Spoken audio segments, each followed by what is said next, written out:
Look, here's the thing. Fine. Listen, I'm gonna be honest with you. I'm kind of retarded. In that.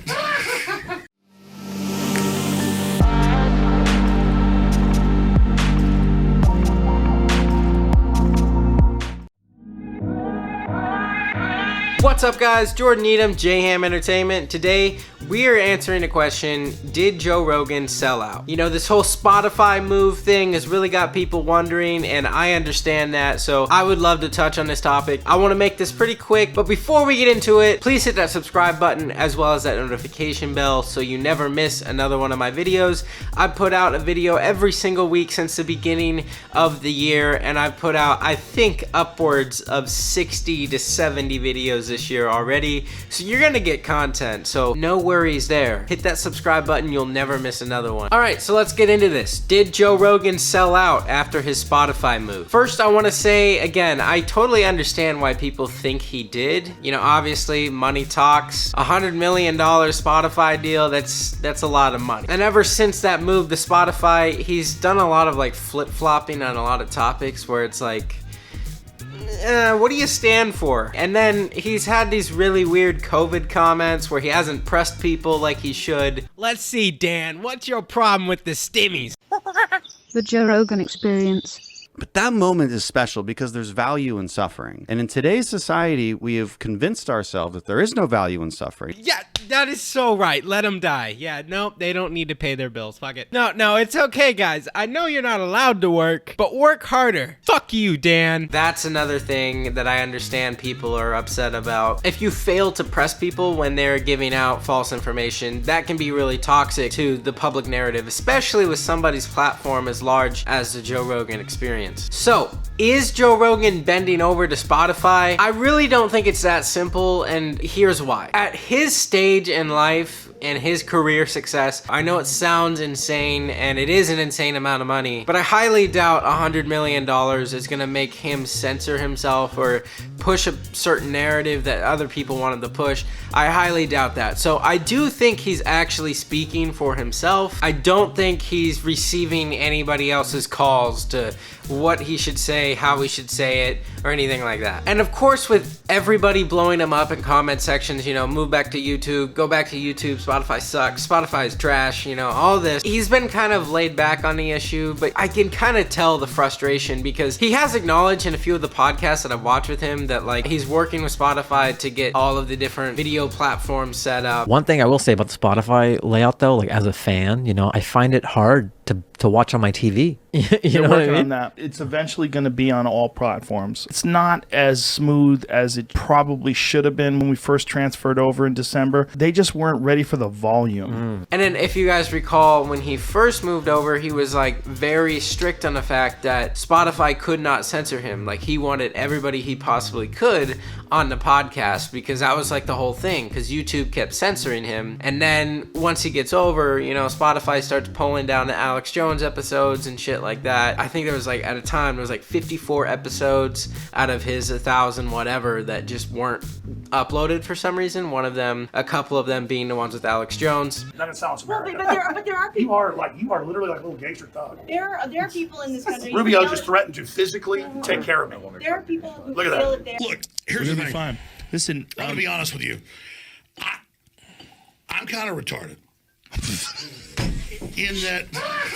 And then people were freaking out over that because they're like, yo, go back to YouTube, Joe Rogan. They're censoring you on Spotify. And he kind of fought back. Eventually, they got the episodes back. I don't know if they're still there or not, but obviously he was frustrated. I think the problem is, though, that people have to remember that he was getting censored on YouTube, too. It wasn't just like he was getting censored only on Spotify and that moving to YouTube is going to solve the censorship. The censorship issue. Oh. A great example of this is I think it's called Flagrant something podcast with Andrew Schultz, where he also had on Alex Jones recently, and they pulled that shit down in like 4 days. So it's not like YouTube is not going to censor people, and especially in the last year, it's gotten even worse. Trust me, I run about 3 or 4 people's YouTube channels, and it's It's not looking good, okay? But in Joe Rogan's defense, there's like no alternative to YouTube for video. I mean, the only other one is like Rumble, and trust me, that is no. The UI is absolute dog shit. When you go to upload to Rumble, it's like, I do not like it at all. It feels like this very 2002 sort of website where it's trying to sell you ads and everything. I don't like it, okay? And one more thing on the Spotify thing is when Joe Rogan has, 1,600 plus episodes of his podcast, with so many episodes on his backlog, it's not like he has the time in a day to like go and check and see if every single one of them is uploaded in its entirety. So it's not as simple as just, Joe Rogan, they censored your shit and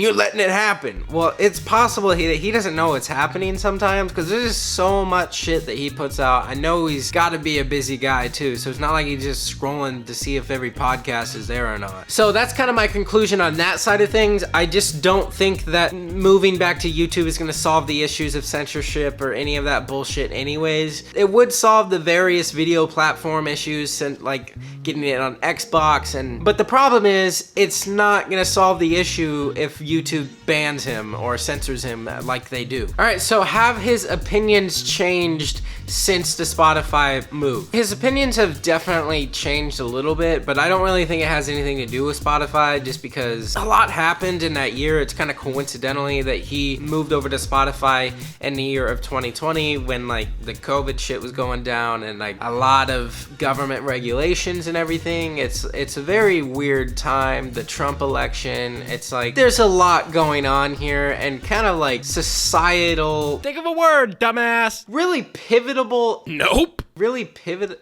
Yeah, let that sink in. I got it. Pivotal. You see how fucking easy that was? Serious issues in our society that could pivot the future pretty hard, pretty drastically. So that's when your opinions matter the most. And I think honestly what happened is he had kind of gotten to a peak, 11 mil subs or something on YouTube, and he was never a political commentator. But when you get to that big, that large, it's like people do rely on you for media, whether you like to admit it or not. Thing is, when you're putting out false information, it's not really fair to say, well, I'm not a political commentator, so don't come to me for the source. Like, I get it, he's not, but it's also like, you can't put out something extremely irresponsible and then just write it off. Like, I didn't mean it. If 11 million people or however million, 25 million people saw that video, it's like, it's too late, man. Like, you already influenced them to think that way, and you could have just caused all this damage. So I understand a backlash for that. But I think we have to remember, again, is that he never really stood for anything anyways. I know that the left wing kind of gets extremely pissed at him because they're like, you abandon us and shit. I get a I boner. like Tulsi and I like Bernie. That's it. Oh, yeah? Everybody else can eat shit. Look at you, fucking progressive. Yeah. Well, I've always been. Yeah. What? Yeah. Everyone says you're a right-winger. They're out of their fucking mind. I've never voted right wing in my life. But since his move to Texas, I don't fucking know. Left, right, center, up, down, straight, back, authoritarian, libertarian, probably not authoritarian, left, right, llama, circle, square, triangle, Illuminati, King Kong, Donkey Kong, grocery truck. Oh, what's that? Now I'm just saying shit? Yeah, no, that's what he's been doing. Really, where the problem comes with the opinions in the last year is that obviously with something like COVID, like these are some serious issues that we're dealing with. And if you're flip-flopping on these issues like stimulus checks and government regulations all the time, it's like you don't really stand for anything, so why am I watching this? You could be fueling millions of people in both directions. I think where he's really gotten into the weeds is when somebody comes on his show and says something that's clearly wrong, but he fails to push back. He doesn't necessarily agree, but he fails to push back on it, which I think is irresponsible. But to be fair, it's not fair to him to assume that he's agreeing with him when he doesn't push back, but I just don't think that it's responsible, if you get what I'm saying. All right, so all in all, did Joe Rogan sell out? I don't really think it's as simple as saying selling out. From my perspective, as somebody that comes from the metal community and, the rock and roll kind of industry, the term sellout really bothers me in most aspects because it's like, there's nothing wrong with balling out and winning, but real selling out is becoming like corporatized and somebody else else is telling you what to do. Somebody else is making the calls for you. That's what selling out is. It's not just being successful. And I think kind of what happened here is Joe Rogan became so successful that he's kind of outgrown his shoes. He can't really fill them. I think he's kind of demonstrated that he's not as responsible as some people maybe thought he was in terms of like directing narratives and stuff like that. There's also the fact that he's just gotten older. Typically, as people get older, their opinions change, especially in a time like this where it's crazy. And people do tend to sway towards the right when they're getting older. So it's not a justification, but what I am saying is like, it's not that unpredictable. I think ultimately it's not selling out. I think he just lost touch in a lot of ways with the younger generations as he's grown older and kind of swayed right and just flip-flops and everything. Nobody really knows where to go with his stuff anymore. So did Joe Rogan sell out? No. Did Joe Rogan lose touch? I would say yeah. For the most part, yeah. I still watch some of his stuff occasionally, like especially the ones when he has like Tom Segura or Joey Diaz on or something. Like, obviously, I love those. It's super hilarious. It's Monday, cocksuckers, and you better come prepared because they don't fuck around on Monday. Monday, most people come in, I had such a great weekend. Oh my God, my friends are so go fuck yourself. That was then, this is now, bitch. It's a whole new set of rules. It's Monday. It's not like I never watch his stuff. I'm still on there quite a bit. There's some great podcasts where he has on some like scientists, and there was recently one about some environmentalists. She was talking about toxins and pesticides and how it's affecting male fertility rates and everything. That's something that, you know, I can generally trust that he's gonna direct that fairly. It's sometimes when he gets these really potent, just like controversial figures on, he doesn't push back as well as I think he should. Also keep in mind that unscripted shows are gonna lead to unavoidable disasters. It's not like some Bill Maher shit where Bill Maher could be like, cut that, we're doing something else. He can't do that, you know? Sometimes they do, but it's more or less an unscripted conversation with no edits at all, so some things are gonna slip, and this is the first time in history he was really the first one to ever do like 4-hour conversations, 3-hour conversations straight, where you can't say anything that's gonna piss everybody off because you're not editing it out. Whereas it used to be, you know, TV anchors, they're on for 30 minutes, and if they say something, they'll just cut it out. It's not that big of a deal. That is it for us today, and we will leave you with I can't do it. No. We'll do it live. Fuck it. Do it live. I'll write it and we'll do it live. Fucking thing sucks. So overall, I think Joe Rogan's intention is good. I don't think he means ill. I don't think he's evil. I don't think he sold out, but I do think he lost touch, and that's kind of what we're dealing with here. Anyways, what did you think of this video? Did you agree with me? Did you disagree? Let me know what I missed, because I'm sure I missed. This is a very controversial topic with a lot of baggage, so I guarantee I missed a lot of points here. So let me know in the comments down below. And if you liked the video, please hit that subscribe button as well as that notification bell so you never miss another one of these videos. Again, I upload every week. I've uploaded over 60 videos this year, just in 1 year, and that's not stopping. So if you want content, you'll get it. You can also follow me on social media. I'm on TikTok and Instagram. On Instagram, I post all of my CGI work. I also post some motivational things. I'm trying to post